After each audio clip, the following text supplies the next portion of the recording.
دیہاتی آدمی نا پہلی دفعہ آیا شہر میں، پانی کا مسئلہ تھا دیہات میں، 2 میل دور سے لانا پڑتا تھا۔ شہر میں دیکھا ایک ٹونٹی لگی ہوئی ہے، پانی نکل رہا ہے۔ انہوں نے کہا یہ تو بڑا آسان کام ہے، یہ ٹونٹی کہاں سے ملتی ہے؟ کہ جی فلاں دکان سے۔ بھاگا گیا، ٹونٹی خریدی اور شہر گاؤں میں جا کے اعلان کر دیا کہ پانی کا مسئلہ حل ہو گیا۔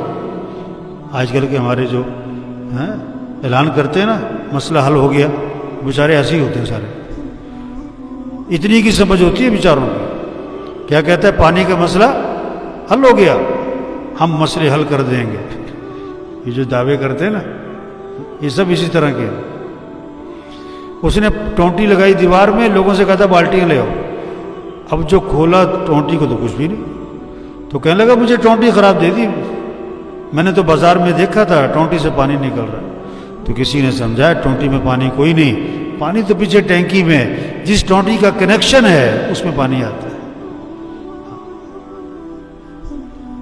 آج ٹونٹیاں اکٹھی کر رہے ہیں، دکان، دفتر، کاروبار، ملازمت، مزدوری، 1 ڈگری، 2 ڈگری، 1 کارخانہ، فیکٹریاں، یہ سب ٹونٹیاں ہیں۔ اس میں نفع رکھنے والا کون ہے؟ اللہ ہے۔ اللہ سے معاملہ ٹھیک ہوگا تو یہاں سے تمہیں نفع ملے گا، اگر اللہ سے معاملہ ٹھیک نہیں ہے تو نفع کی جگہ نقصان ہو جائے گا۔ اللہ سے معاملہ کمزور ہے لوگوں کا، اللہ سے معاملہ خراب کیا ہوا ہے، دکانوں کے پیچھے بھاگ رہے ہیں، دفتر کے پیچھے بھاگ رہے ہیں، کاروبار کے پیچھے بھاگ رہے ہیں، مزدوری کے پیچھے بھاگ رہے ہیں، ملازمت کے پیچھے بھاگ رہے ہیں، ڈگریوں کے پیچھے بھاگ رہے ہیں، دوائیوں کے پیچھے بھاگ رہے ہیں، اور ڈاکٹروں کے پیچھے بھاگ رہے ہیں، وزیروں کے پیچھے بھاگ رہے ہیں، افسروں کے پیچھے بھاگ رہے ہیں۔ او میرے بھائی، یہ سب مخلوق ہے اور خالق کون ہے؟ اللہ ہے۔ یہ محکوم ہیں اور حاکم کون ہے؟ اللہ ہے۔ سب ضعیف ہیں اور قوی کون ہے؟ اللہ ہے۔ یہ عاجز ہیں اور قادر کون ہے؟ اللہ ہے۔ اپنا معاملہ کس کے ساتھ ٹھیک کرو؟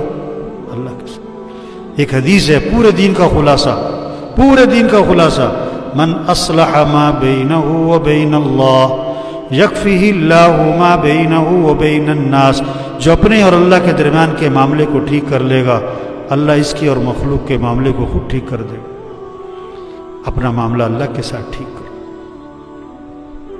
اور اللہ کو ساتھ لینے کے لیے حضرت محمد صلی اللہ علیہ وسلم والے اعمال ہیں، نمازوں کا اہتمام، رمضان ہے روزوں کا اہتمام، اپنے اخلاق اچھے بناؤ، اپنی کمائی کو پاکیزہ بناؤ، اپنی آنکھوں میں حیا پیدا کرو، اپنی شادیاں، خوشیاں، غمیاں اس میں شریعت کے پابند بنو۔ اب اللہ تمہارے ساتھ ہے، حضرت محمد صلی اللہ علیہ وسلم کی اتباع کرو، اللہ ساتھ ہوگا، پھر اللہ ہماری دنیا بنائے گا، پیسے تھوڑے ہوں یا زیادہ ہوں، مکان چھوٹا ہو یا بڑا ہو، تنخواہ تھوڑی ہو یا زیادہ ہو، کاروبار چھوٹا ہو یا بڑا ہو، اللہ مسئلے حل کرے گا۔